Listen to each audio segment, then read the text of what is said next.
Frieren Beyond Journey's End is a very melody, sad and peaceful anime. And in this anime series, there are lots of hidden details which most of the people fail to notice while watching it for the first time. Like, do you know in this scene, when Himmel puts a ring on Frieren's finger, the clock tower in the background actually has a hidden meaning. And why Frieren and her master playmate has the same earring? Well, in this video, we will be uncovering these kind of 17 hidden details. So, did you know the fact the name of the character in Frieren Beyond Journey's End haven't given just randomly? Actually, all the names of the character defines their personality. Like in German, Frieren means to be cold, and as we all know that how cold-hearted Frieren is. At least in the beginning of the series, Frieren was so cold-hearted and emotionless. Likewise, Himmel means heavenly or sky, which truly defines the personality of Himmel, because as we all know that Himmel is a very gentle and kind person who always try to help others. And Heather means to be bright or cheerful, which without any doubt totally fits for the personality of Heather, because he always used to be so cheerful, playful and drunk as well. Likewise, Eisen means an iron,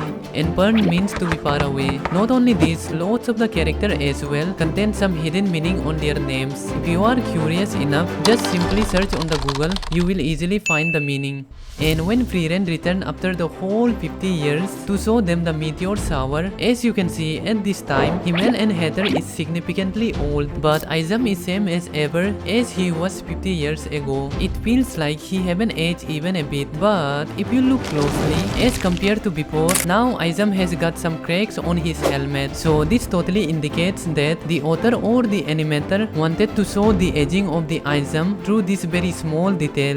Likewise, in the same manner, the animator has given a small hint about Aura the Gelatin in the beginning of the series. You see, Frieren fights Aura the Gelatin in episode number 10, and as we all know that the strongest weapon of Aura the Gelatin is none other than the Scale of Evidence which she holds in her hand. And this Scale of Evidence was being showed in episode number 2 just for few seconds, when Heather deceived Frieren and convinced her to stay in his home by saying that there is a book which can grant immortality. And when Frieren was researching about that immortality spell, as you can see in a page, there is the Scale of Evidence of Aura the Gelatin. And maybe that is why the reason when Frieren saw the Scale of Evidence on the hand of Aura the Gelatin, she immediately understood how the Scale of Evidence works and what's the weakness of it. So all thanks to our liar Heather for advanced tutorial. Anyways, you might have remembered Zayn's brother, but have you ever wondered why his brother always used to give him very tiny tools or bathtub to use? If your answer is both of them are poor,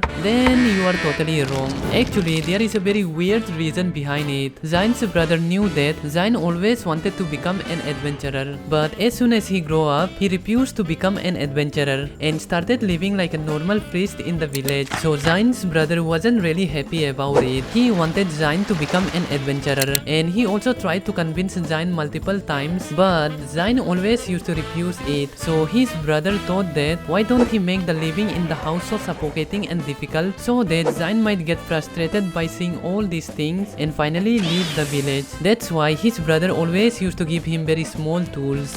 But unfortunately, his plan never worked. So that's why when Zayn's brother came to know Zayn didn't want to leave the village because of him, he got so furious and slapped really hard on the face of Zayn. And we all know what happened after this. Zayn finally left the village to become an adventurer. Speaking of an adventurer, have you guys ever wondered why Frieren never carries any kind of cooking tools, even if they are in a very long journey where there is no town or village nearby? Well, this same question used to bug me a lot while watching this anime. And finally, I found the answer in episode number 17, when Zayn and Frieren were saying goodbye to each other and departed. Even in this time, as you can see, they didn't carry any kind of cooking tools. But after one day of travel, when all of them were resting in a cave, as you can see, they have lots of cooking tools with them, even though they never carried these cooking tools while they were departing. So this totally means that Frieren definitely has some kind of magic spell which can create cooking tools. We get another proof of this thing in this very same episode. You see, when Fern fell sick with a fever, at that time to create a medicine for her, her, Stark and Frieren go out in search of the icicle cherry blossom tree. As you can see, even in this time, they haven't carried any kind of cooking tools.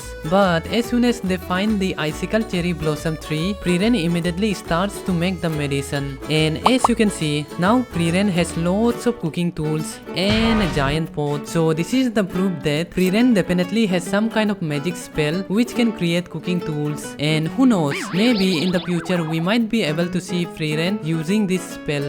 By the way, did you know the fact, in all the episodes so far, Fern has never been shown crying. Even when Heather passed away, the author never showed Fern to be crying. But only in one episode, Fern was shown to be crying, with little bit of twist. You see, when Heather was speaking to Frieren, he says that he can die anytime and asks Frieren to take care of Fern while he is gone. Meanwhile, Fern was also listening to the chit-chats, and definitely she gets emotional and start crying. As you can see, she is wiping her tears. Only with this very small detail, Fern has been shown crying. Otherwise, you will never see Fern to be crying in any other episode. I just don't understand why author does not want to show the crying face of Fern. And in an episode, the animator showed Heather as a ghost. Not in this scene, I mean in an episode when Heather, Himmel and Izam were scolding Frieren. As you can see in this scene, the shadow of the Heather has two holes. Because of these holes, the shadow of the Heather is totally looking like a ghost, even though the animator made those two holes in reference of Heather's glasses, but still a very tiny detail which you might have missed. On the other hand, for this detail we should definitely praise the animator a bit. When an old woman requests Frieren to clean the statue of Himmel and tells Frieren how Himmel has saved her life in the past. As you can see in her flashback, when she was a little child, she has the same hairstyle just like the present day. Actually, the animator kept the hairstyle the same so that the audience, those who are watching, can immediately understand with just a small glimpse that this young girl and old lady is same person. By doing this, they don't have to waste extra time explaining the audience, which is kinda very smart way to show the flashback. In the same very smart and clever way, the author secretly gave Frieren a very heartfelt gift, even though it was right in front of us, but still many of us didn't notice it. So, did you know that the earring which Frieren wears is actually her master Playmay's earring? As you can see, the earring of Frieren is identical to Playmay's earring, and I'm pretty sure that Playmay gave her earring to Frieren as a departure gift before she died. I'm saying this with such certainty because whenever Frieren and Playmay were shown together in any kind of scene, Frieren never ever wear any type of earring in her ears. That's why I'm 100% sure that Playmay has definitely given her earring to Frieren before she died, because even in the old age, Playmay used to wear her earrings. Not only this, let me tell you one more fact about the earrings. Frieren wear the earrings only when she is in her white costumes. Otherwise, you will never ever see Frieren wearing the earrings while she is on different type of clothing. Let me give you one example. When Heather, Himmel and Izam came to recruit Frieren, as you can see, she is wearing different type of clothing. And guess what? Frieren isn't wearing the red earrings. These kind of things were seen in multiple episodes as well.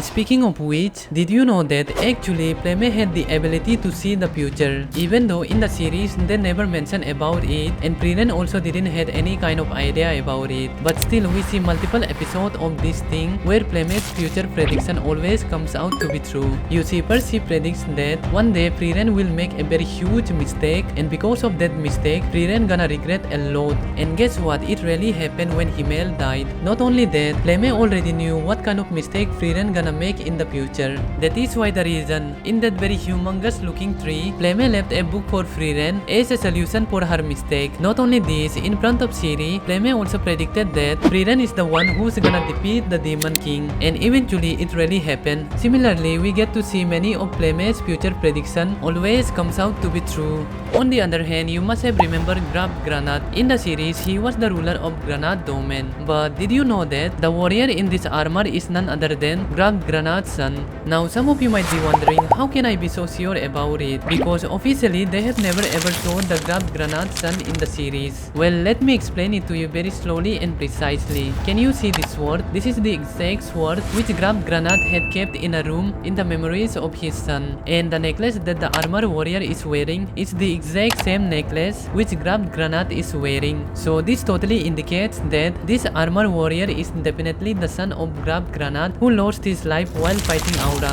By the way, have you guys ever wondered brother, who has been the most intelligent enemy that Frieren has faced so far. Well, the credits should definitely go to Qual, because this dude was sealed for over 80 years. But still, when he got free from the seal and saw the defensive spell of Fern for the very first time, within just 30 seconds, he immediately understood how the defensive spell works and what's the weakness of it. Just think about this. The human race has been working for so many years in order to create this defensive spell against the Zoltrar, and within just 30 seconds, Qual was able to understand how the defensive spell works and what's the weakness of it. This shows how intelligent he was. To be honest, Qual is a very underrated character in the series of anime. On the other hand, till now, this iconic scene is one of the most devastating scenes of all time, where Himmel puts a ring onto Frieren's finger. Well, the unique thing about this scene is that it consists of a very deep and emotional hidden meaning, even though for most of the people it might be a very normal scene. But if you look carefully onto this scene, you will realize that there is a clock tower in the back, and the author just didn't randomly show it to us. Actually, the clock tower is symbolizing that the real enemy between the love of Frieren and Himmel is none other than the time itself. Because of the time difference of both of them, their love won't be completed. Since we all know that Frieren is an elf who is almost immortal, she can live much more longer than Himmel. But that's not the actual problem. The real problem is Frieren will grow her feelings slowly with time. But sadly, Himmel does not have enough time. That is why the reason when Himmel was putting a ring on Frieren's finger by showing the clock tower in the back, the author wanted to give the message that because of the time difference, their love cannot be completed. But later on, Frieren do grow little bit of feelings for Himmel.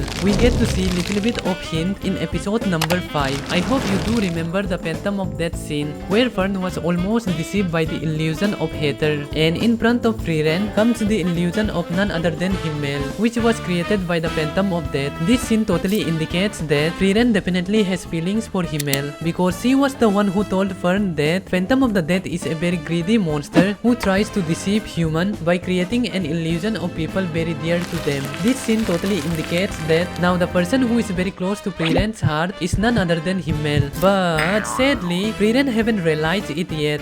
By the way, I'm pretty sure in this scene of Phantom of Death, you guys definitely did not notice a very important thing. Well, don't worry my dear, let me tell you. So did you guys notice that when the illusion of Himmel tells Frieren to shoot him, without any hesitation she shoot the illusion and she just obliterated half of the mountain. Even though Phantom of the Death is a very weak monster, but still why Frieren used such a powerful attack? Well, let me explain it to you. Somewhere deep in the heart, Frieren was definitely angry to the Phantom of Death because that monster has created the illusion of Himmel. So this is also another indication Frieren has feelings for Himmel. But Frieren being Frieren, she haven't realized it yet. And as we all know that Himmel used to make lots of statues of himself so that they does not leave Frieren alone in the future. And Himmel also says this to Frieren by himself. But plot twist, there was another reason why Himmel always used to be so dedicated to make statues of himself.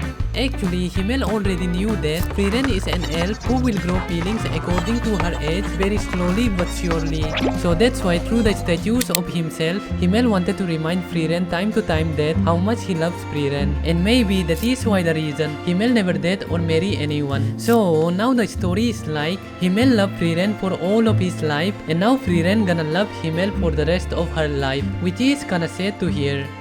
Anyways guys, it's time to end the video here. So if you guys haven't subscribed my channel yet, please make sure to subscribe it. See you guys in the next video.